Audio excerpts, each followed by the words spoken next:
Rejoice, rejoice in the Lord always. And again I say, rejoice.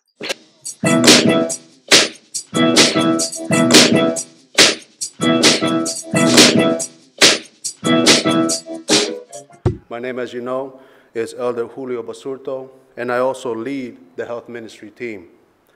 And I want to say that I'm very proud of the health ministry team and how they're so dedicated and diligent in what they do. Everybody here is moving together. Everybody's doing their thing. Thank you so much. So we have a great presentation today prepared by Dr. Jen. As you guys know, Dr. Jen's right up here. She's one of our own. She's also one of Arlington's own, just like me, right? We match, right? And directly following the event, Gatika has also prepared a treat for us downstairs. It's going to be all right. It's going to be all right. All right? A healthy recipe downstairs, so don't run away. Come downstairs and taste and see how you can change your life, okay? Before we begin, I want to touch on something called mindset. It's going to be a minute of this, okay? Something called mindset is very important. And when I mean mindset, I'm talking about setting up your minds for success, okay?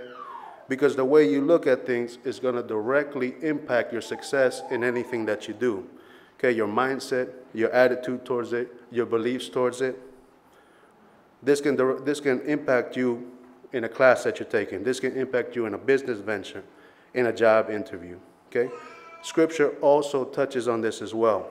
Scripture says things like, your faith has healed you, okay? Faith can be your belief, your trust, and your mindset on what you're doing. It says, your faith has made you well, Luke 17:18. And one of my personal favorites says, as a person thinks of themselves in their heart, so they become. Proverbs 23:7. Okay? So yes, these are spiritual principles that we learn here at church, but don't get it confused and think it doesn't impact our physical life. It has direct impact on our physical life. Okay? It is 2019, and many of you have come to see how you can better your healthy life, how you can change things, make room for the new. And I want you to know that you are in the right place.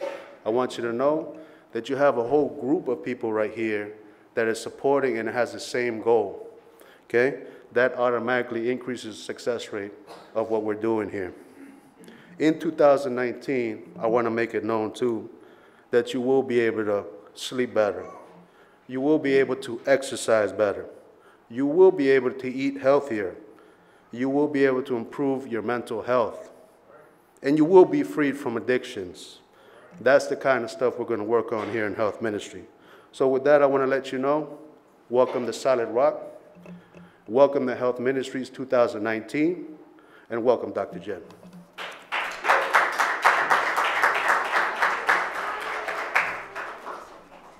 Hello, everybody. Good afternoon. How are we doing? I'm glad you stayed. I see you.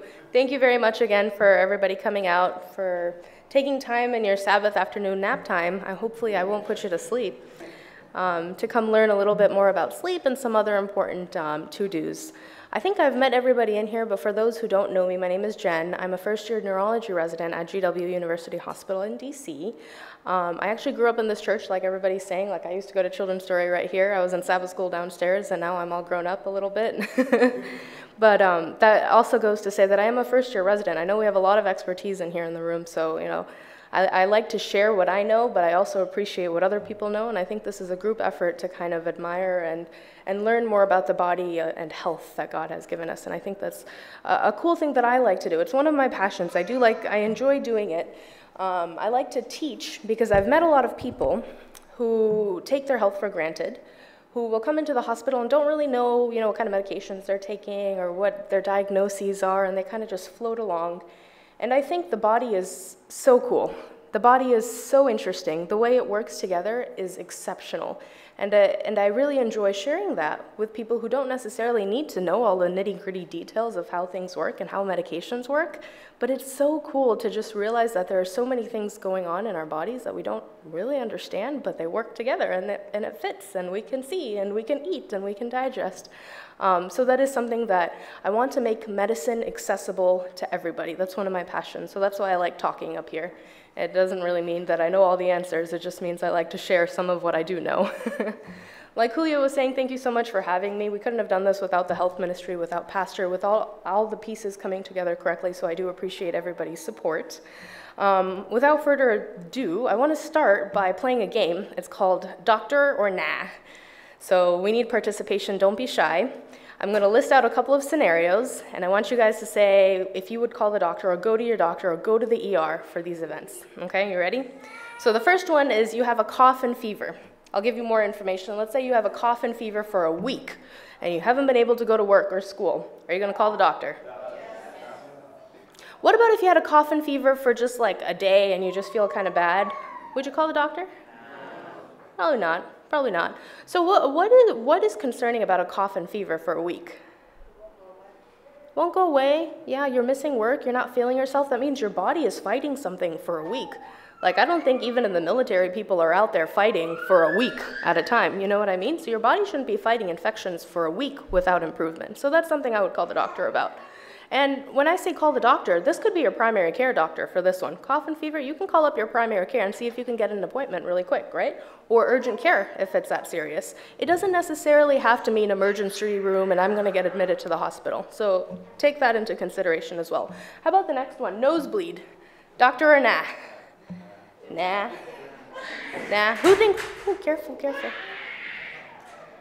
Who thinks yes to doctor for nosebleed? Yeah? What kind of nosebleed? Yeah. If you're bleeding for hours and hours, can you imagine how much blood you could lose? Why do we need blood? For our brains. Right? If you're losing a lot of blood and the nosebleed isn't stopping, I would see a doctor. Right? Does that kind of make sense? If it's a dry day and it's humid and you know that you always have a little bit of blood loss and you just stick a tissue up there and it stops after a little bit, maybe that one you can write out. But that's something that maybe you should see a doctor if you have it frequently, because that can be a bleeding disorder. Or if you can't get it to stop and it's new and I've never had this before and why is my nose bleeding all of a sudden? That's something maybe you want to call your doctor and ask about. How about the next one? Your prescriptions ran out. Depends? Depends on what? Okay, like what's an important prescription? Okay, something for your heart? Blood pressure? Diabetes medications, yeah. Seizure medications, those are all really important medications, yeah. What about if it's a prescription for like a Benadryl cream you were using on your itchy armpit? Probably not. Probably not. And also, I will say this, a lot of doctors have a way to communicate via the computer or via email or something where you can just send in a request.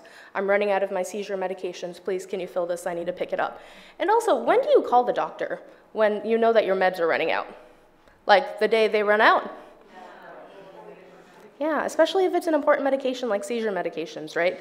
You kind of just have to, it's a weird concept that we have to look at our pill bottles and be like, okay, I only have 3 or 4 days left. I need to go to the pharmacy right away and pick these up, or I need to call it in because I know I don't have any more refills left.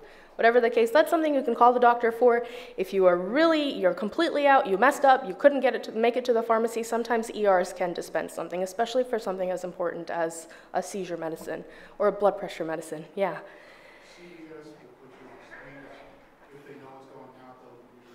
That's right. Yeah, your refills are running out, or you need to call your doctor for a renewal of your medicines. They do.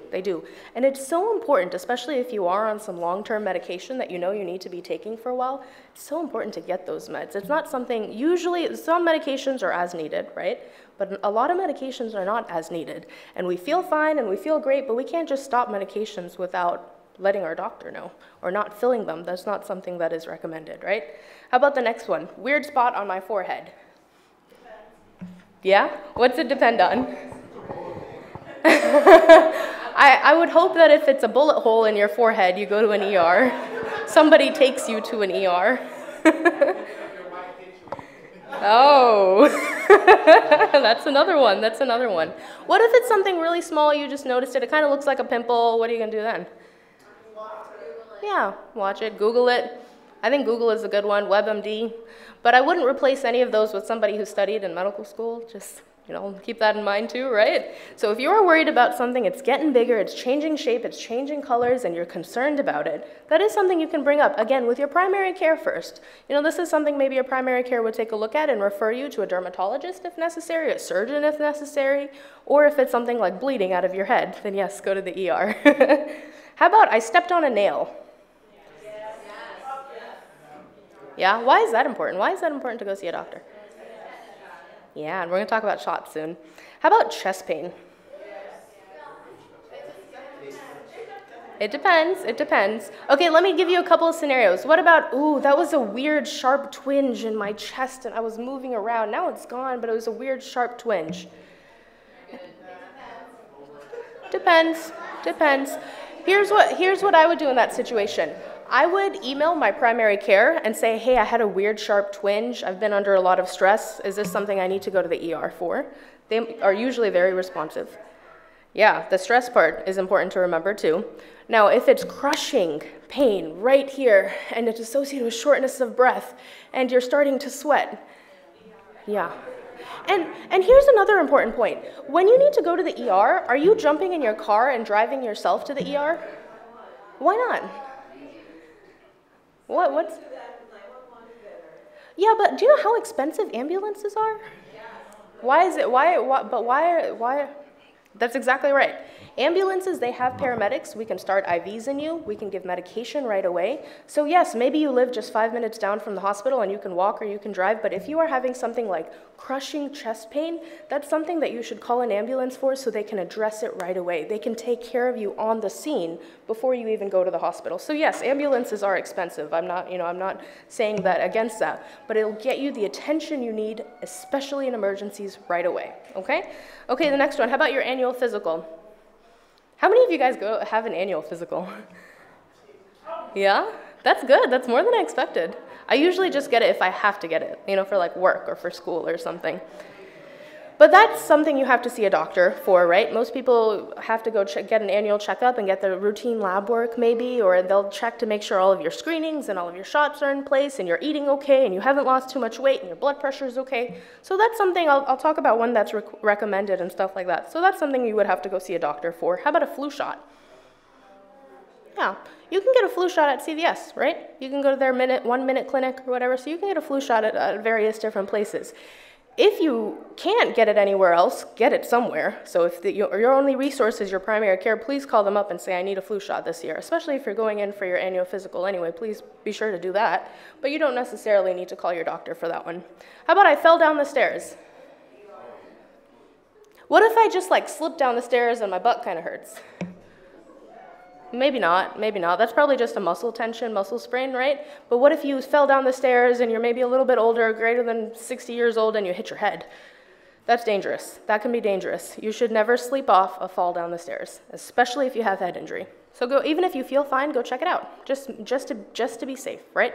And I would go to the ER for this one just so they can do some scans. Urgent cares are very good, if you have a really bad nosebleed, but they don't always have CT machines or MRI machines or things to image. So if it's something like a fall down the stairs and you're worried about hitting your head, I would go to the ER for that one. And then the last one, this one is a personal favorite of mine. Vision suddenly got blurry. Doctor or not? Anyone say nah? Yeah? Vision suddenly got blurry. So this is not, oh my gosh, over the last few years I can't see things anymore. No, that's different. That's I'm watching TV, everything is fine, and then suddenly half of my vision is gone. That's exactly right. What we are worried about in this case for any sudden change in your vision is stroke. A stroke is kind of like a heart attack in your brain. That means there's a blood clot in your brain, and that needs attention right away. Right away. That's a time-sensitive thing. For chest pain, you guys were excellent. You said right away go to the hospital, right? Exact same thing with vision loss. You won't feel it as painful. Everyone thinks a stroke is going to feel like a bad headache or something. Not necessarily. It could be sudden vision loss. It could be suddenly my arm's not moving. It could be suddenly I'm losing balance. Any of those things could be a stroke. So if you're seeing any sudden changes in your behavior, that's something I would go to the ER for, okay? This is, you can call your primary care, but they're probably going to recommend going to the ER right away. okay? So that one's a little lesser known, but dear to my heart, because I'm a neurologist. Okay, here's some things I kind of wanted to go over. I don't know if you guys can see this very well, but I'm going to go over the big points. You can probably Google this too. These are kind of the health screenings that the CDC recommends. So these are like, when do I check my cholesterol? And it depends on a couple of things. It depends on how sick you are. What are your other medical comorbidities? How old are you? And is there any reason we should be checking your cholesterol? Like maybe weight is an issue for you, maybe smoking is an issue for you. Those are things that I would probably check cholesterol in sooner than someone else. So these are things to think about. So usually for cholesterol, we'll start checking it annually after the age of 50. Before that, if there's any indication to check it, we'll check it annually, like during physicals, but usually it's about every 3 to 5 years until you hit the age of 50, then we check it every year. Just with your routine labs, check your cholesterol and see what's going on. Because with age, cholesterol and lipid panels go up. And just so everyone's on the same page, cholesterol is actually a type of fat. It's a lipid that we get from our food. And what that can do is it can coat our blood arteries, it can coat our organs, and it can cause damage. There's good cholesterol, there's bad cholesterol, and your doctor can explain that, but it is something that we need to check up on because it comes from our food, it comes from our exercise, and it's something we gotta think about. Here's another one that I'm gonna go through that's kind of important. Colonoscopy. Do you guys know what that is? Unfortunately. Fortunately. So colonoscopy is when we check your gut, when we check all of your tubes inside of your stomach. So everybody, generally, people will know that the stomach is sitting right here, but after the stomach, food actually gets digested into a big windy mess of bowel right in here. And because that bowel is windy and over and twisty and things like that, anything could happen in there and we won't necessarily feel pain. And imagine all of the food you're eating is getting digested through the bowel. So that means it's going to be rotten in there, it's going to be digesting, everything is happening right here. We're forming stool right here, okay? So what that makes us prone to is things like cancer, like infection, like inflammatory processes that can happen right here. So it's very important, especially after the age of 50, for men and women to check the bowels. What's going on in there? I might not have any belly pain, but we need to know what's going on in there. And how we do that usually is with a colonoscopy. The GI doctors will do that. They're the gastroenterologist, and they'll usually use a scope, like a camera, and they'll go in from the back, and they'll look around, see if there's any polyps, which are just extra pieces of flesh that are falling off from your gut. That could be good, that could be benign, that could be something else, but they'll look at it and sometimes they'll take a snip of it and see what's going on. Am I doing something wrong? Oh, okay, sorry. And then they might see other things, bad things, and they'll be able to tell you further, what should we do about this? Do I need to be checking my gut more frequently? Usually a colonoscopy is good for 10 years. If they didn't see anything after age 50, go get a colonoscopy. After 10 years, you can go get another one if it was clean. If they saw something, if they saw a questionable polyp or two, they'll recommend it more frequently. And that depends on the GI doctor and that depends on you. So sometimes it's every 3 years, sometimes it's every 5 years. It also depends on your family history. So if in your family you have things like ulcerative colitis, Crohn's disease, these are inflammatory bowel conditions. If it runs in your family, they're going to want to check earlier than 50 years and then more frequently than every 10 years. So that's a good question to ask your doctor, okay? So let's talk about another really important one. For the ladies in the room, mammography, when do we start getting them?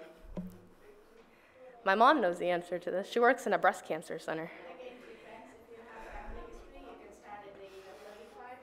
That's right.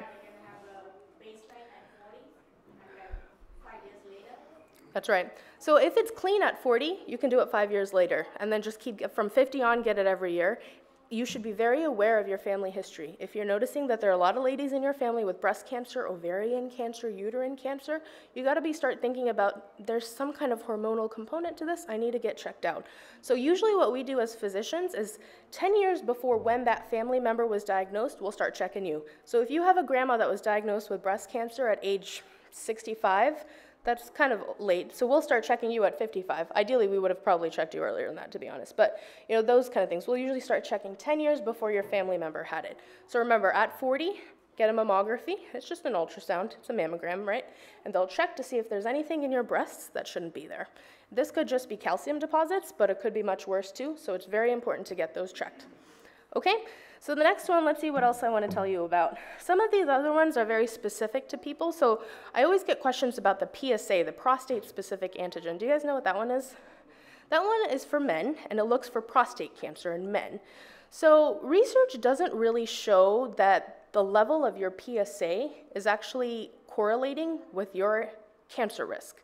So we do monitor it, but that number can actually fluctuate very much. So we usually only check greater than 50 once a year. We'll just check a PSA level, but it does not necessarily mean anything. It could be an inflammatory process going in your prostate, or it could be cancer. So that one is a little sketchier. So that one is not as good, as well researched.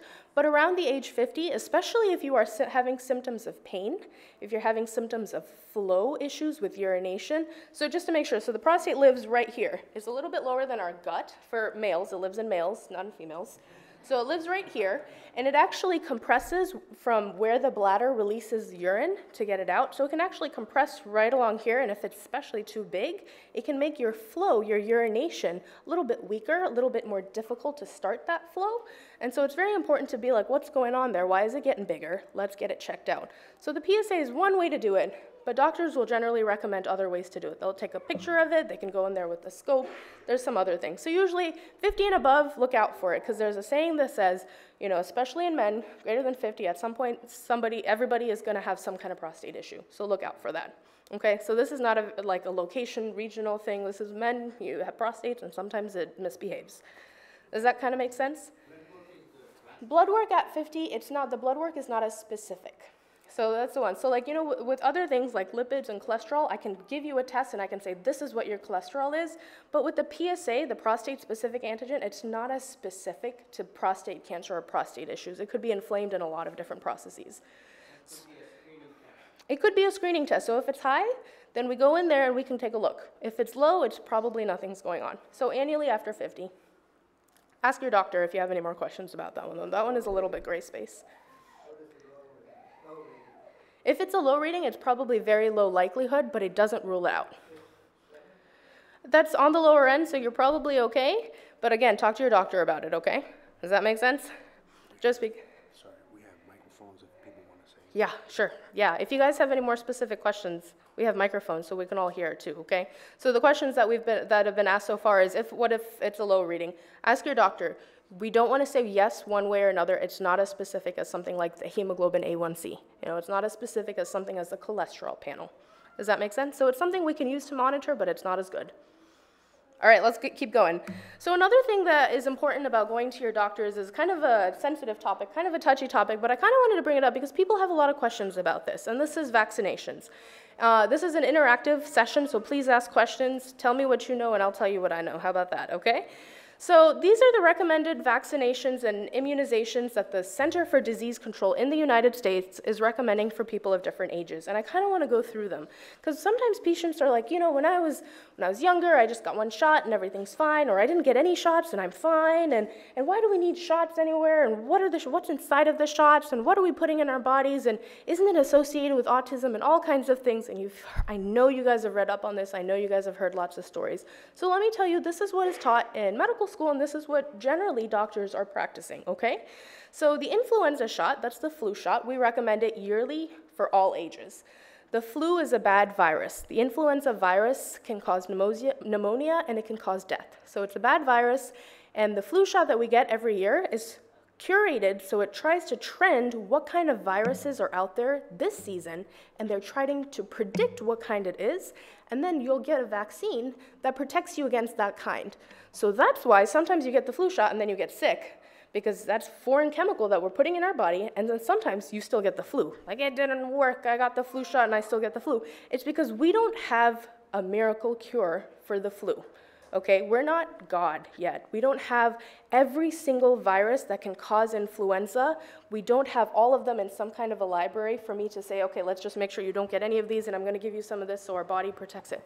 We don't. So we do what we think is going to be the most prevalent flu that season, and we give you that shot. Question? Okay, so how come there is a flu vaccine, but there is not a cold vaccine? So the cold is actually something that is a broader spectrum. There are different kind of viruses altogether that cause the cold. It could be an adenovirus, it could be a rhinovirus. There are multiple viruses that cause the cold. Versus the flu is a specific family of flu, and there are different strains within that family, but at least we know it's an influenza virus, so let's work to fight it. Another thing, a cold virus is rarely ever going to give a systemic illness, which means it's rarely ever going to go from here to your lungs, and it's rarely ever going to go from here to your blood. That's not something that the cold does well. The adenoviruses, the rhinoviruses, those kind of viruses are not very good at spreading within the body. So yes, it sucks to have a cold for a couple of days, for a week maybe, but we generally have symptomatic treatment for it, and it's not something that is worth the risk of introducing some kind of a vaccine to prevent it, whereas the flu virus, the influenza virus, kills thousands of people every year because it goes from here to here and then into your blood, and that's what causes the general malaise, the myalgia. That means you just don't feel good when you have the flu as opposed to a runny nose. Does that kind of make sense? Anything else about the flu vaccine? Yearly shot. Vaccine is the antigen that they get it from the virus and they inject on you. So it. The antigen and antibody react together. And most people, myself, I take a vaccine, right away I get fever. I'm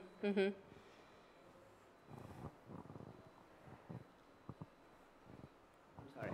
Yeah, as soon as I take my flu shots, next month or the following month I get fever.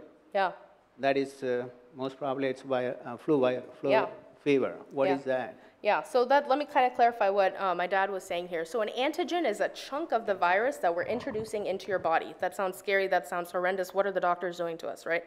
What we are doing is we're taking a piece of the predator and we're teaching our body to fight it. We're allowing our body to have antibodies. That's how specifically the flu vaccine works. Not all of the vaccines are like that. I'll go through some of the differences. Flu vaccine, we are taking a predator, a virus, a non-human particle, and we are putting it in our arm so our body learns to recognize it. It's a dead part of the virus, by the way. It's just the shell of the virus, so it's not like an active virus. And then we allow our body's immune system to fight it. And when our immune system, our defense system, starts working, it creates little defense military men called antibodies. And these antibodies are fighting against it. Now our body knows. Now we have defensemen, soldiermen that know this is what the flu looks like, so if it comes to me again, I know how to kill it. That's what we're doing with flu shots. So it makes sense when we get a shot, when we get a vaccine, you can get a fever because you're introducing a viral particle into your body. That is something that happens. Your body is reacting. So fevers can sound really scary, but we like fevers. Doctors like fevers because that means your immune system is working. That means your body knows how to respond to a foreign particle. Does that kind of make sense? So that's why you get fevers. Now, if you have a fever that's not going away, like we talked about before, if it's lasting weeks and weeks and weeks, please go see a doctor, because that's not supposed to happen. Your immune system is supposed to fight it, and then it fights it well enough to get rid of it. Question? How does the flu shot differ from the nasal mist, and which one is better? So the nasal mist we give to some of our kind of immune-compromised patients. So the reason why it's different is because say you already have cancer. Say you have something that your immune system is already kind of down, your body is not going to have that fever. It's not going to be able to fight the viral particle as well as a healthy body. And so the nasal spray, that flu spray, we save that for people who don't have a strong enough immune system to fight the shot, the viral shot. So again, ask your doctor which one you should get. The doctor probably would have already mentioned it. If you do have any compromising medical conditions, such as cancer, such as any kind of immunotherapy, if you're on any medications that lower your immune system, they would have told you, they would have warned you about it, okay? So if you haven't heard of any of that, you should be able to get the flu shot. Make sense? Okay, let's go to the next one. So the Tdap, do you guys know what that is? The TD or the Tdap? It's tetanus and diphtheria. And pertussis too. So that's another one it's a combined vaccine that actually protects against tetanus, which is a bacterial infection that we can get from toxins in the nail. We talked about that earlier, right? So sometimes we step on things or we have metal introduced into our body and it can cause a bacterial reaction. So that's that one. Pertussis is a really bad cough. Pertussis is a bad respiratory infection. And luckily it's not as prevalent in the United States anymore, but that's because we generally recommend vaccines. And so people are usually up to date on their Tdap. So the Tdap is it's usually just one shot, but sometimes people can run out of it in their bodies. So if for whatever reason you're in an area where pertussis might be more prevalent, they might ask you to get a booster shot. So what they'll do is they'll check how much of that antibody, remember we learned about the antibody, how much antibody do you have in your blood? If it's kind of low and you can't fight it, then let's get you a booster. And that can happen usually after 10 years. So that one is also a one shot, like once in your life, usually, not like a yearly shot. Flu is yearly. Tdap is usually once in your life unless you need a booster, or unless you step on a dirty nail 10 years after you get that shot. Okay? Let's go to the next one. MMR, what is that one? And rubella, yeah. Are you guys kind of familiar with those diseases? Those are also really bad diseases that people are a little less familiar with because we don't see it a lot. So measles starts off as a rash usually, comes up to a respiratory infection, kind of like the flu. It's a very systemic illness. Mumps is very similar, as well as rubella. These are all infections that affect skin, respiratory, heart rate, and blood pressures, and they can take over the entire body.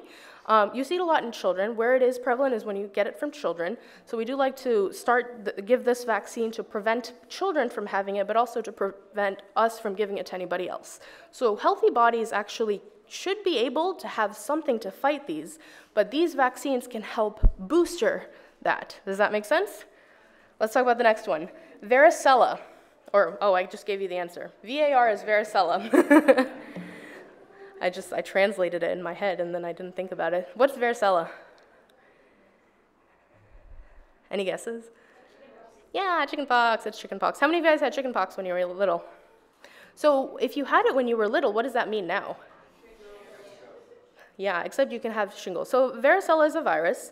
If you had that virus particle, you were infected with that antigen, you had that particle in you as a kid, you got it from somebody at school, whatever, your body is actually going to recognize it, right? So you have those antibodies already. So if you've had chickenpox, you might not even need this varicella vaccine, but here's why we still give it to everybody. Because that virus can actually cause a much worse chickenpox, a much worse zoster infection when you're older. So that's why we generally we still recommend getting this vaccine. Okay, so that's just 1 or 2 doses depending on which type we use. We have 2 different varieties of it, but 1 or 2 doses. The next one is HZV. What is that? It's a cousin of varicella. It's herpes zoster virus. So it's a very similar virus. This virus actually lives in the nerves, the ganglion bodies of the nerves, and it just hibernates for a little bit. So this one we actually get later in life. It's after age 40. Okay? After age 60, I'm sorry. Okay, the last one that I want to talk about this morning, or this afternoon, I should say, is HPV. What's that one? Human papillomavirus. Why is this one important? Cervical cancer, ovarian cancer sometimes, in both males and females. Men can get cancer of the genitalia because of human papillomavirus. And here's the crazy thing about this virus. Like most other viruses, we're like, oh, we got the flu, we got a cold. We relate that to a viral illness, but this is a virus that causes cancer. Like a lot of cancer we don't know the answer to, right? Like, where did this come from? And I can't believe this is a virus that causes cancer. This is a virus that is seen in warts, in male genital warts as well as female genital warts, and it can cause cervical cancer and it can cause cancer. So that's why now that we know the answer to this cancer, we do have a vaccine for it and we recommend it. Okay? But that's also when you're younger. That's under the age of 26. We generally don't give it to adults older than that. And then all of these other vaccines in the purple, that's very specific to if you have other illnesses. So the PCV13 and then the PPSV23 are pneumonia vaccines that you're going to get after the age of 65 because you're at greater risk for a different kind of pneumonia than most other pneumonias. So when we're older, our immune systems do get slower, as a lot of things get slower when we get older, okay? So we have to kind of help it out, but here's another vaccine for something else. Now, I just gave you a bunch of information that you're not going to remember. So what is the big picture? Why do we get vaccinated? Why is this important? Just some ideas. Why? Why do we need all this? Prevention? For who? For us. For us? Who else? What else? Or what else? The body is not exposed to all these things, so put something to stimulate the body. Yep. So it helps stimulate our immune system and protects us. Yes, exactly. Sorry, I couldn't see where you. So what does that mean? What is herd immunity? Everyone else around you.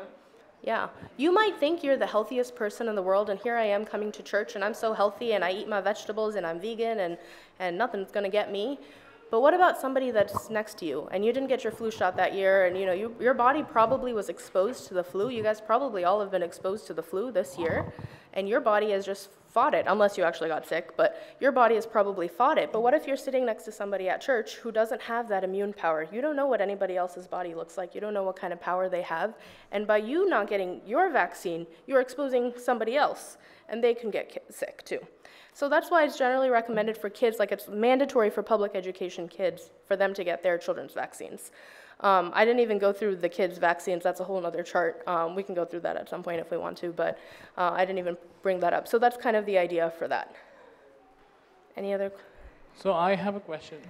This is not related to any specific vaccine as such. In a lot of research that I've read, they've talked about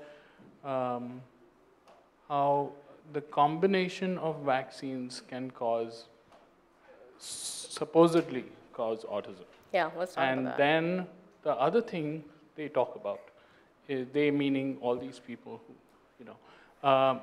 is the preservatives that go in the vaccine. So could you explain a lot? Sure.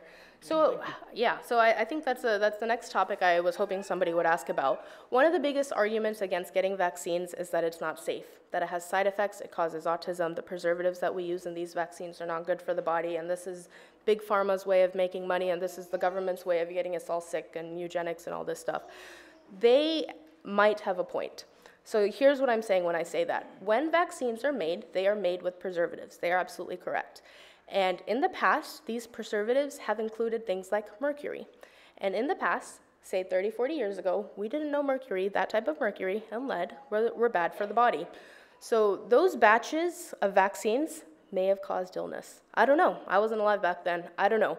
I think science is an evolving field, and I think the vaccines that we are working on now are well researched. They are clean. Now we know about the mercury in preservatives. We know about the lead in these things. We know about lead in paint and all these stuff. And we do our best to best preserve the vaccine so that we can help somebody else not get ill. That is the general intent of vaccinations, and that is the general risk of vaccinations at the same time. So do all vaccines cause autism? I don't think so. And I can't prove that for sure, because in the past, they've had stuff in them that they probably shouldn't have had in them. And that's where all these stories come from. Like, people are doing their research. They probably had something in them. What I will say now is that doctors and researchers and scientists are bound by oath to help protect other people. I will say doctors. I shouldn't say all the other people.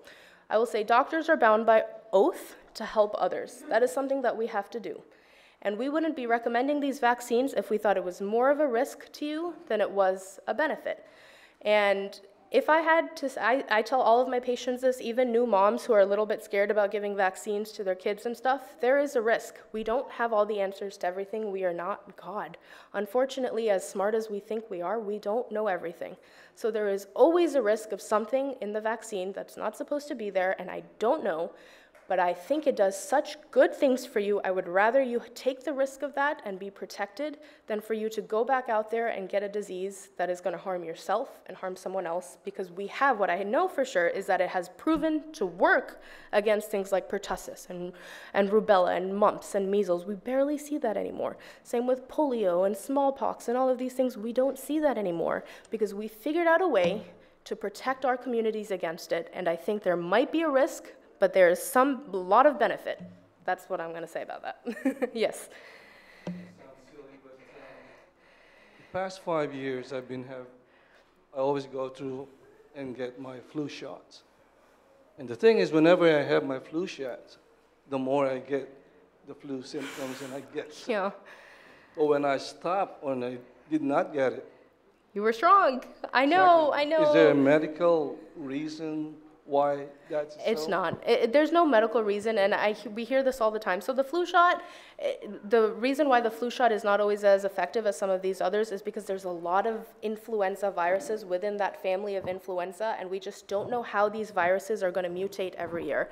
Viruses are real sneaky creatures, and they're not even alive. So what the cool thing about viruses, the horrible thing about viruses, is they learn from each season. So one season they go and infect a bunch of humans, and the humans get get to fight, and they got all these antibodies. And when the virus replicates, it's like, oh, I know that antibody now. I have to make sure that I don't look like something that that antibody can fight. So it mutates. It becomes something else. It's a very tricky soldier. It's a very tricky predator. And so it changes and changes and changes. And I wish there was some kind of giant sweeping umbrella where we can protect ourselves against all of it, but we don't have that yet. We don't have that answer. We don't have something where we can kill all the viruses at once. So that's why a lot of people still get the flu, because you got a different strain of the flu. You were taken down by a bigger monster.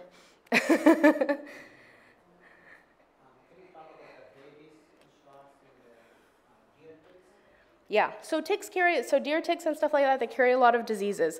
Rabies as well, we don't give it to everybody. It's usually for people who have been bitten by something. So bitten by bats, or you've been exposed to bat poop, or dog bite, wolf bite, anything wild. So it's not something that we give to everyone, because if you're sitting here and living in Arlington and you just go to work and come back home, it's not a risk that you are generally exposed to.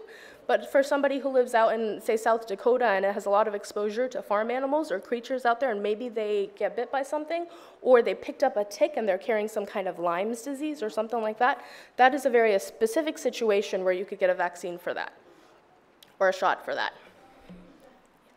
Did you? Yeah.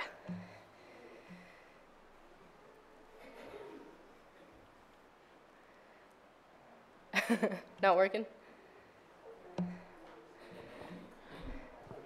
Sorry.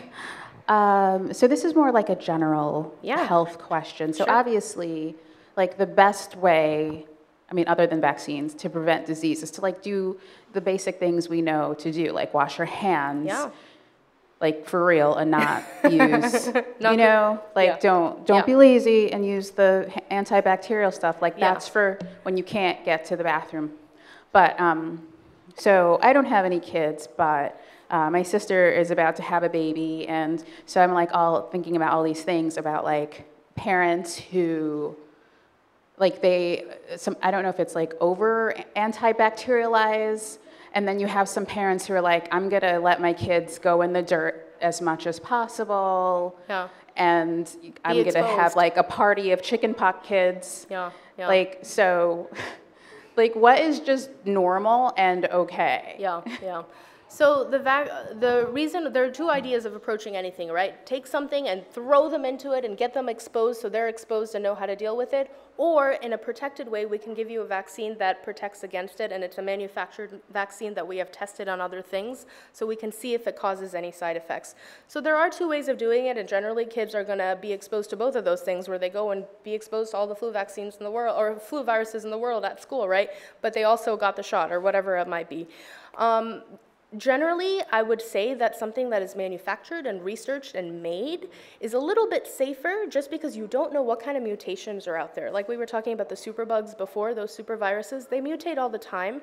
And I would rather not risk, like if I had a kid, I would rather not risk them go out into the world if they haven't been vaccinated, because I don't know what kind of superbug is out there. And I wouldn't want them to get really sick, because I know that there are some bugs that we don't know what to do with, but here are bugs that we do know what to do with, and so I would rather protect them against it and then pray that God will take care of the rest. We haven't even talked about sleep yet. Let's keep going. Time to sleep. How many of you guys have fallen asleep already? You can be honest. I'm half sleeping all the time. Okay, we only have a couple more, like 10 more minutes, okay? I had a lot of questions. Those were really important stuff, and I'm happy to talk more about it, okay? I should have put my email on here somewhere, but I can give you guys my email too. But let's talk about sleep, because that's something cool, and I think it's really important. It's something that we should all be doing. So let's talk about how sleepy are we, and are we getting enough sleep? This is called the Epworth Sleepiness Scale. Can you guys see it? Okay, or do you want me to read it out loud? I want you guys to do this for yourself, okay? Score yourself for each of these 8 questions that I'm going to ask you. I want you to score yourself with a 0 if you would never fall asleep in this situation, a 1 if you have a maybe chance of falling asleep in this situation, 2 if you have a moderate chance. You can just write on the back of that. 2 if you have a moderate chance of falling asleep in this situation, and then 3, oh yeah, for sure I'm going to fall asleep if I were to do that, okay? 0, 1, 2, 3. I'm going to read them out loud. We'll just go through this quick. So if you're sitting and reading in bed, what are the chances of you falling asleep? 0 if no way I'm going to fall asleep, I'm sitting and reading. Or 1 if, yeah, maybe if I had a rough day, maybe I'll fall asleep while I'm reading. 2 if, yeah, more likely than not I'm going to fall asleep. And 3, for sure I'm going to fall asleep. Make sense? That's the first one. Next one, watching TV. 0, 1, 2, 3. You guys got it? Next one, sitting inactive in a public place. This is like in the movies or at a meeting or at a lecture after church. Okay, next one, number 4, is as a passenger in a car for about an hour, no break. Passenger in a car. Depends on the driver, right? I guess. Okay, next one, number 5, lying down to rest in the afternoon when circumstances permit. So this is like just lying down afternoon, you're just trying to chill out. Are you going to fall asleep right away, or is this like I'm still active, my brain's still active? Couple of more. Number 6, sitting and talking to someone.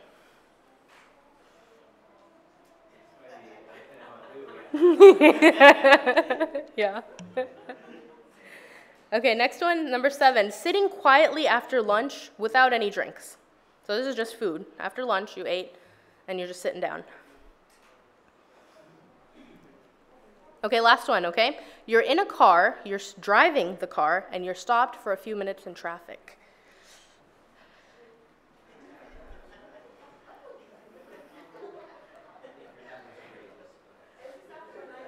Yeah. Okay, you guys got it? Let's add it all up. Can you add up all of your numbers? What do you think is a bad upper range for your score? 6? 3? More than 3? So our limit for this means you're too sleepy. It depends. Obviously, like number 8 is really questionable here. If you're falling asleep while you're driving, that's no good. But our limit on this scale, the upward sleepiness scale, is 10. So if you are 10 or above, that means you are too sleepy. Yeah? How'd you guys do? Just made it. So this is actually a scale we use in the neurology clinics. This is like a verified scale that we use to try and figure out how sleepy or sleep deprived people are. How much sleep are you getting? What's the right number of hours?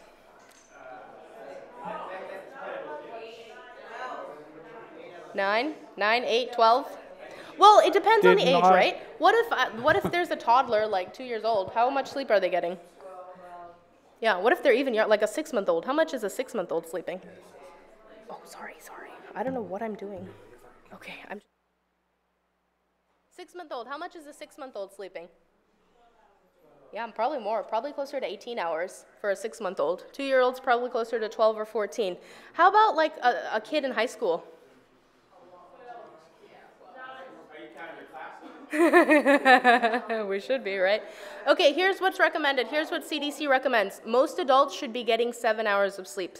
Okay? 7 to 9 hours of sleep is what most adults should be getting. Most kids in school should be getting closer to 8 to 10. Closer to 10, although more is often better for kids, not necessarily the case for adults. As we get older, we need less sleep. So if you're greater than the age of 60, you can probably get away with 6. But most adults in this room, you guys probably need 7 to 9 hours of sleep. And if you think you're getting that much and you're still sleepy and you still scored greater than 10 on this thing, maybe you've got a sleep disorder, and that's what we're going to talk about really briefly today, okay? I'll be really brief with this. I kind of wanted to talk about science and brains, but I don't think we need to. It's really cool how the brain falls asleep. Our brain takes light and dark signals, it takes energy signals from the body, and all of that works together and allows our body to fall asleep. I wanted to go into more detail, but that's okay. Let's leave that alone. That's kind of boring anyway. Let's talk about the stages of sleep. Have you guys heard of this? What do you know about the stages of sleep? What stage do we usually spend most of our sleeping time in? Do you know? Light sleep, you think? It's usually a little bit deeper than light sleep. So stage 1 is very light. So stage 0 is awake time.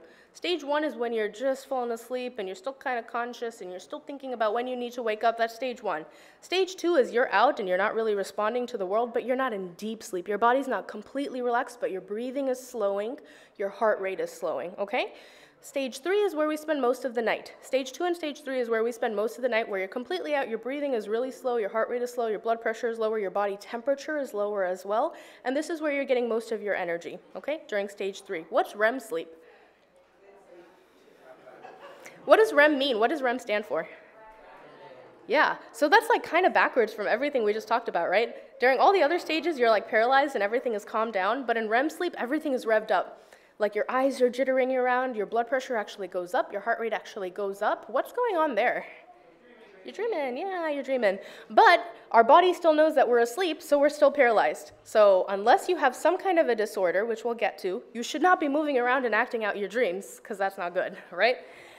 So these are the different stages of sleep, and you'll notice that as the night goes on, we go in these cycles, stage 0, 1, 2, 3 REM, 0, 1, 2, 3 REM, and these are the cycles of sleep that we go through. Each cycle usually lasts about 90 minutes in a healthy sleep. So if you've been sleep deprived for a week, you're going to probably jump straight into REM, and that's why you won't even get the good quality sleep, like the stage 3 sleep that you need. I think there's a question. I think Olu has a question. No, what's up? Loud whisper. Okay, so interestingly enough, Patrick and I were talking about this just this morning, and I mentioned to him that sometimes, I will sleep for 15 minutes, and I'll actually dream. Yeah. And then I'll wake up. Yeah. I'm like, okay, it's not yet time to wake up. I'll go back to sleep 15 minutes, and I will dream. So and if REM is when we're actually dreaming, can it go, I probably am. I probably am. I function of 5, 6 hours. So can you actually go through all the stages in 15 minutes? In like a cat nap.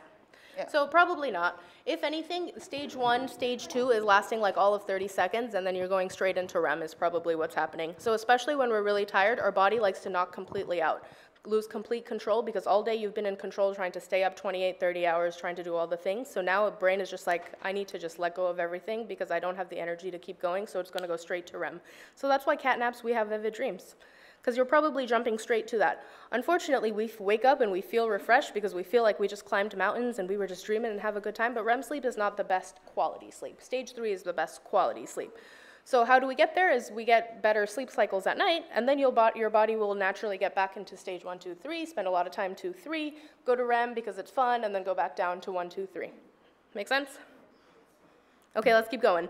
Why do we need to sleep? You guys know all these answers, I bet. You don't think we need to sleep? You're a robot, that's why, Pastor. What does caffeine do, by the way? So our body uses energy during the day, right? And the leftover energy particle, one of the leftover energy particles from me moving around on the stage is called adenosine. Caffeine is an adenosine blocker, okay? So what our body does with adenosine is the waste product of energy goes up to the brain. It tells the brain, okay, look at all of this waste product that I have in the brain. It's time to clean up. Let's go to sleep. That's a normal reaction. When we block that channel with caffeine, we are suppressing all of that adenosine so that our body is not picking up on the adenosine, so it thinks we're not tired. That's how caffeine works. But unfortunately, the adenosine is still there. Just saying. I've heard that's why you get headaches if you don't drink caffeine, because it breaks and it floods. Yeah. Caffeine also has an addictive property, so our brain comes to rely on it. What do you mean you're tired? All the past week you've been drinking coffee and you didn't tell me you had any adenosine buildup, and now you have adenosine buildup. Of course I'm going to give you a headache. That's what our brain is feeling like. Yeah. So that's how caffeine works. Yeah.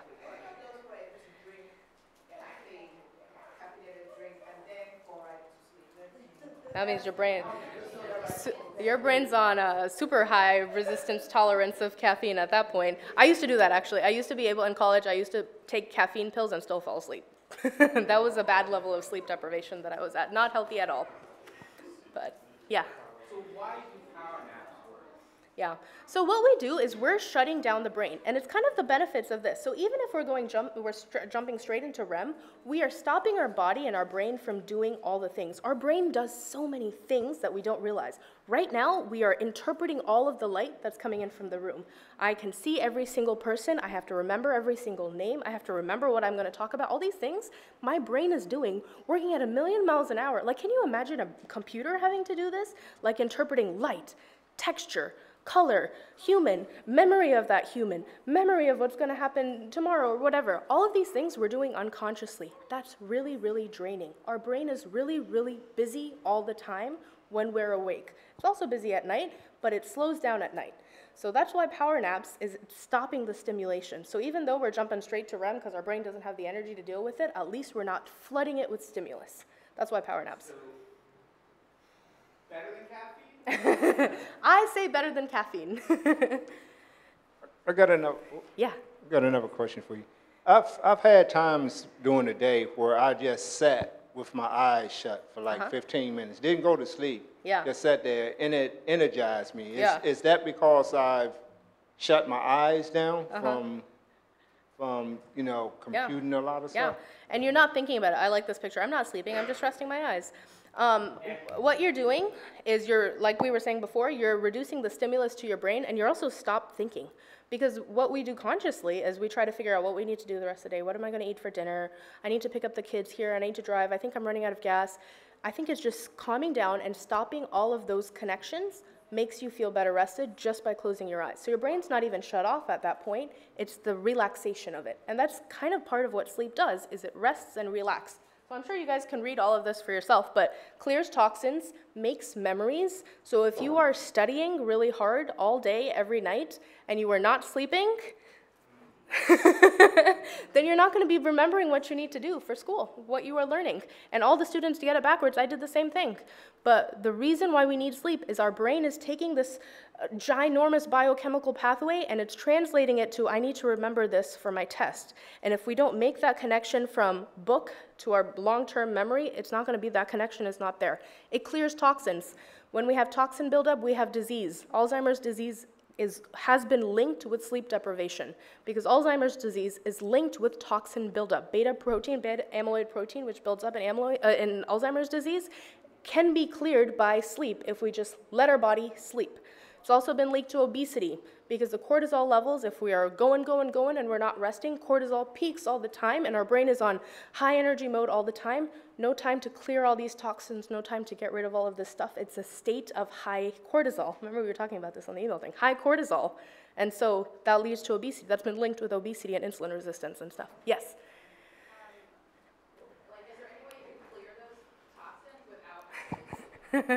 Should we just like get a syringe and just like do that? But like, there are all these trends towards like mindfulness, right? And you know, calming your mind. Is that will that help clear any toxins? Yeah, I don't think it's going to replace sleep ever. I think the body completely shutting down is a kind of a weird phenomenon, to be honest. Like, can you imagine a living thing completely shutting down, being vulnerable to the world around you? Not 100% vulnerable, but I think that complete shutdown and not allowing yourself to intake any more information is what makes it different from just resting and meditation and relaxation.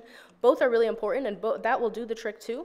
But I think sleep is where those chemicals are actually processed differently. Melatonin acts differently during sleep. Digestion works differently during sleep. All of these pathways for sleep are not necessarily active for relaxation. Does that make sense? Yes, yeah, what's that? Is there a difference between taking a lot of naps and sleeping at night? Yeah. So people try this all the time. It's a cool question. So soldiers try this all the time, right? Let's get on a different sleep schedule where we sleep for an hour, be awake for 3 hours, 4 hours, let's sleep for an hour. So yes, let's go back to that stages of sleep cycle. If you are tired and you're only sleeping for an hour, maybe you'll get one REM cycle, right? Maybe you'll go through stage 1, stage 2, stage 3, REM, and then you're awake again.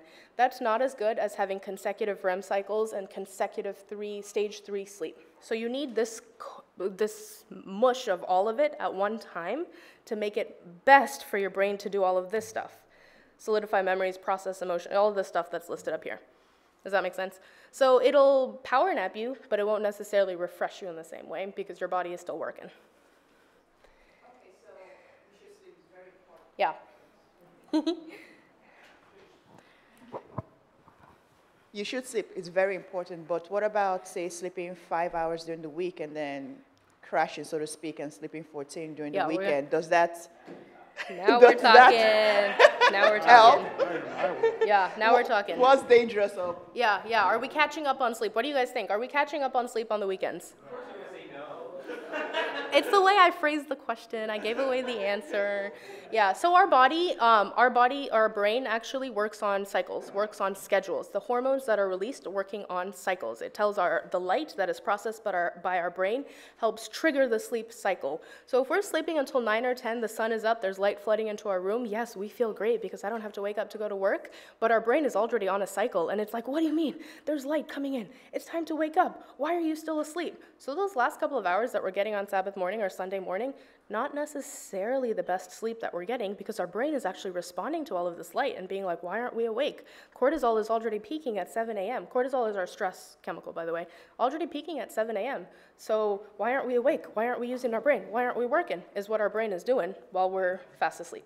So what I hear you saying is, you might as well come to Sabbath school. Yeah. Maybe. Yeah. This is you don't have the answer to this, but a rhetorical question, because my father-in-law went through medical school. My wife always said, doctors, in theory, know all of this, and yet when they go through that, they're the worst violators. We don't ask our pilots, you want a pilot that's been up like 72 straight hours? No. Yeah. Or an EMT, but we ask our doctors. Our doctors to do that, and it's like a ritual. My father-in-law said, yeah, we know it, but it's kind of the sense that, well, we went through it, these guys got to go through it. Yeah, and it's not even like a malignant, I had to do this, so you suffer too. It's more the culture of training. We get the most knowledge and the most experience by being awake and doing all of these things. We're not being awake, that's not the best for our brains, for our learning, but by doing all of the things in a short amount of time, in my training period of 4 years of sleep deprivation, I am seeing the most I can see, and sometimes you gotta choose one or the other, unfortunately. I sleep a lot, I do. I get 8 hours every night, and I still work a lot. Yeah, ask my parents. I come home, and I'm in bed by 7 p.m. Yeah. I have a question. Yeah. I have narcolepsy, and so that means REM just pops whenever it wants to occur. Yeah.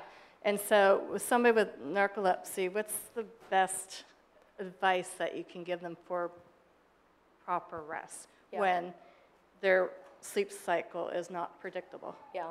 So usually for something like narcolepsy, kind of to explain more, narcolepsy is like bad sleep. So narcolepsy is when your body does not have those cycles in place, so it falls asleep instantly at random spots, and then you also have like hallucinations, your muscles go weak. There's a couple of things that can happen with narcolepsy. I was actually going to talk about it in my bad sleep slide. Sorry. So what we do to treat, no, that's okay, you stole my thunder, that's all good. What we do usually for narcolepsy is medication-wise, we'll give stimulants, something to keep you awake so that you're awake during the day and then asleep during the night and get that schedule back into place, into proper natural schedule. But what we can do in terms of non-medication stuff is a lot of this. Like try to make a schedule for yourself.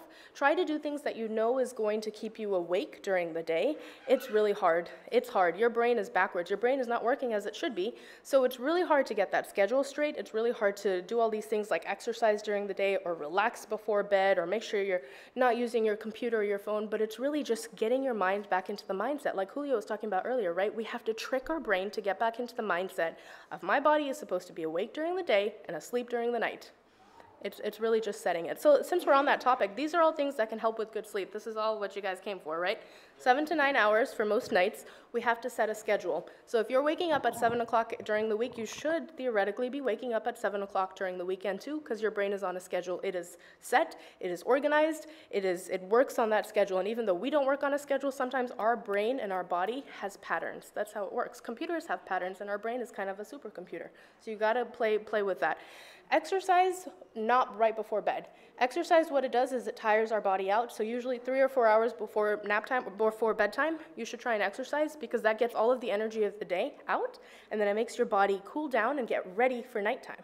It actually is a good transition because back in the day, right, all of our ancestors, what they did is work all day out in the fields, right? And they sweat, they did all that energy, and then towards the end of the day, energy is lower. We don't necessarily do that. We'll do this thing where, oh, during the day, let's go to the mall and do all this thing, and then we'll relax. And then during the evening, I wanted to go get dinner with my friends. And so our cycle of energy usage is really not that natural. So we do things during the evening because we want to hang out with our family and our friends, and after work is the best time to go see people. It's not really natural. What should be happening around sunset is us relaxing, calming down. It's time for us to get ready for bed. So we should be doing nothing during that period. It's time for us to relax. So exercise 3 to 4 hours before bed, relax before bed. Screens confuse our brain. Our brain works on light-dark cycles. So if we have a screen in front of us while we're falling asleep and checking our email, I'm guilty of this too. It tricks our brain because it thinks it's daytime. That light is tricking our brain, and so that we need those signals to tell us when to sleep, and we're messing it up, okay? Dark, quiet, cold, that's what our body does. we get colder, our blood pressure drops, our heart rate lowers, it goes down. So let's help it. Let's stimulate that by keeping our rooms dark, quiet, cold. And you've probably heard this before. Make your bedroom for sleeping only. If you're working in your bed, your brain is sensing a pattern of, oh, maybe I should be active. Maybe I'm supposed to be studying right now instead of sleeping. So you got to train your brain. It's all about training your brain. Avoiding large meals, yes, digestion happens during sleep, but our brain doesn't. This is the one time for the brain to relax. You don't want to flood the brain with all these signals. So let's digest this ginormous turkey meal now. We don't need it to be doing that right now. So usually dinner should be the smallest meal. We'll be talking about that later, I'm sure, in our health ministries. Dinner should be the lightest meal. So yes, our body digests, but you don't need it to digest that much overnight, okay? Avoiding high energy drinks afternoon. So coffee afternoon is gonna kick in. Coffee lasts about 6 to 8 hours. Unless you're really tolerant, then it won't, but 6 to 8 hours usually, so careful of your coffee intake or soda or anything else that has caffeine products in it. Warm teas. So I can talk all in all about medications that help with sleep, but this is something that is not a medication that can help. What this does is that stimulates kind of relaxation, meditation, that kind of stuff. So things like lavender, ginkgo biloba, glycine supplements, magnesium supplements, all help relax our body. They have chemicals, they're natural chemicals that help kind of our body slow down. So those are some things you can look into. And then if none of this has worked, then you can talk to a doctor about medications. What we do as doctors is we can prescribe medications that help calm your body completely. They're mild sedatives. So we can recommend things like melatonin over the counter. We can give things like trazodone, that's a sleeping medication. We use a lot of antidepressants actually to help people sleep. So we do have options if you're really having trouble staying asleep or falling asleep because you have one of these conditions or something like that, we can help you. So talk to your doctor because sleep is so important and I don't want you to get Alzheimer's. Okay, let's talk about bad sleep really briefly. Yes. What about the sleep aids, like the different noises in the background while you're sleeping? Yes. They are good? Yes, because what it does is it relaxes the brain. Ambient noises relax the brain, so it doesn't have to sit there and be like, oh, was that a dangerous sound? Do I have to respond to it? Because that's what our brain is doing in the background all day during the day, right? Am I seeing something flying towards my head right now? Is that a bad noise? Oh, I hear somebody playing with a chair over there. Do I need to respond to that? We're triaging, right? We're trying to figure out which noise is bad and which sound is good. If ambient noise is there, then it doesn't have to worry about that because everything is calm and it's all the same, and our brain doesn't have to be like, what was that? Is somebody at the door? Is somebody playing in the fridge? We don't have to decipher. That's what ambient noise does. Okay, bad sleep. Let's just briefly talk about sleep problems. What's sleep apnea? Anybody know? Yeah, so how does our air blockages get blocked? Our airways get blocked. How does that happen? Sure. Can you get that if you're a thin person? Can you have sleep apnea as a thin person? How does that work? Some people are born with very narrow. Yeah, like our neck, the palate area on the back could be very narrow, so those airways could be narrow. So sleep apnea is when at nighttime, your body doesn't have enough breathing, like it doesn't breathe enough, so you're actually having episodes of apnea, which is lack of breathing, and you won't even notice it. You won't even wake up. During the day, if we're not catching our breath, we'll notice, right? If we're short of breath, we'll notice. At nighttime, because our body is so relaxed, it won't necessarily pick up that we're not breathing. So it might be a spouse that's telling you, you stopped breathing for like 20 seconds at night last night. That's concerning. You should talk to your doctor. It's not necessarily something that is an emergency, so you don't have to rush to the ER because you heard this, but it is something that's going to lead up to a lot of other conditions, like hypertension, like obesity. And it's also, why are you stopping breathing at night? Let's talk about the two different causes. Central is because your brain's broken. Your brain's not telling your lungs to breathe at night. So that could result from strokes. That can result from any kind of compression of those signals in the brain. That's less common. Peripheral sleep apnea is when you're larger and you have a lot of weight right here, so your airways are compressed at night. So imagine we need our lungs to expand. That's how we take a deep breath in, and that's how we fall asleep. So if we have a lot of weight right here, it compresses those. Or if we have a lot of blockage right up here, big thick neck, something like that, or even a small airway, just the back of your neck, all that can cause sleep apnea. How do we fix it? You guys are all, like, you could be doctors. How do we do? CPAP. What's a CPAP? Or BiPAP. Yeah, what does that mean in real life? It's a mask. You can have it. Forcing air through the airway, keep the airway open. Yep. So if our lungs are not going to do their jobs, or if our brain is not going to do its job to tell us to breathe, we can force it to do that by wearing a mask. Kind of looks like an elephant trunk right here. I probably should have put a picture. Mask right here, it's connected to a machine. It'll force air into your lungs, into the back of your throat, and it does that. What it can do is, a CPAP, what it does is it provides that air at nighttime, not necessarily extra supplemental oxygen, whereas a BiPAP can actually provide extra supplemental oxygen on top of that. There are different indications for those two. Kind of annoying to wear at night. People hate to do it, but if you're not wearing it, you're going to have sleep apneic episodes at night, and you're going to wake up feeling really tired. Your Epworth sleepiness score is probably over 20. Okay, so that's something to consider. Oh, I sleep 10 hours a night, but I'm still so tired. I just did this test and I'm like 20. Why is that? It might be because you're apneic at night. It might be because you're not actually breathing and your body is tired at night. Okay? What's insomnia? Yeah, how do we fix it? Sleeping meds, doing all these stuff, right? Setting a schedule. Sometimes it's a lot harder to control than doing all of this because we had exposure to a traumatic event maybe, or there's something wrong with our signals at night. Actually, it's prone to happen when we get older. Our body is just more prone to have insomnia. So it's better to get back into our schedule or ask for medications to help with that, because you should not be laying awake at night without sleeping. Other things that can lead to insomnia are anxiety, depression, mood disorders. So make sure, so is it a mood disorder? Is it a mental health issue that we need to address? Is it other comorbidity issue, like, oh, I have dementia creeping up on me, I have diabetes, cholesterol problems, and all of this is preventing me from sleeping, or any other thing. That's something to think about, because you need those 7 hours, and if you're not getting those 7 hours, your brain's not on high power. Make sense? Sorry, it's my last slide. I know I'm talking a lot. Okay, restless leg syndrome, what's that? You ever have that feeling at night where you just gotta move your leg? You guys have that before? No? Some people have that. It just means that the dopamine, which is a movement chemical in your brain, is lower at night, and so we supplement it with dopamine. That's something we can do, okay? A little bit rare. We talked about narcolepsy, also very rare, but that's when you have sleep attacks during the day. You're never quite fully awake during the day, and you have like hallucinations and your body loses control. It's like your body doesn't know the day and night sleep cycles anymore. That's narcolepsy. And then hypersomnia just means you're extra sleepy during the day because of medications that you're on, because of any other comorbidity. Okay? I talked really fast because I went way over my time. I'm sorry.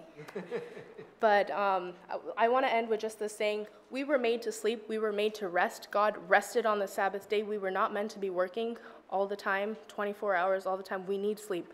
And I can go on and on about all the medical problems associated with sleep, but really from a wholeness, well-being person, you as a person, you're not going to be able to be yourself, who you are as a friend, as a mother, as a dad, as a mailman, whatever it may be, if you are not rested and ready for a new day. It should be a new day, not the continuation of yesterday.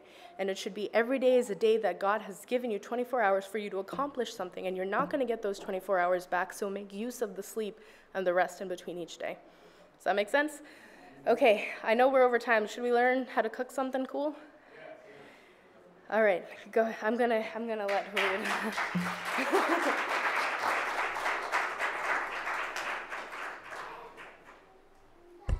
Excellent. Thank you, Dr. Jen. So I'm glad that you guys enjoyed it. We'll be having a demonstration downstairs for the cooking, so please join us down there as well. Thank you.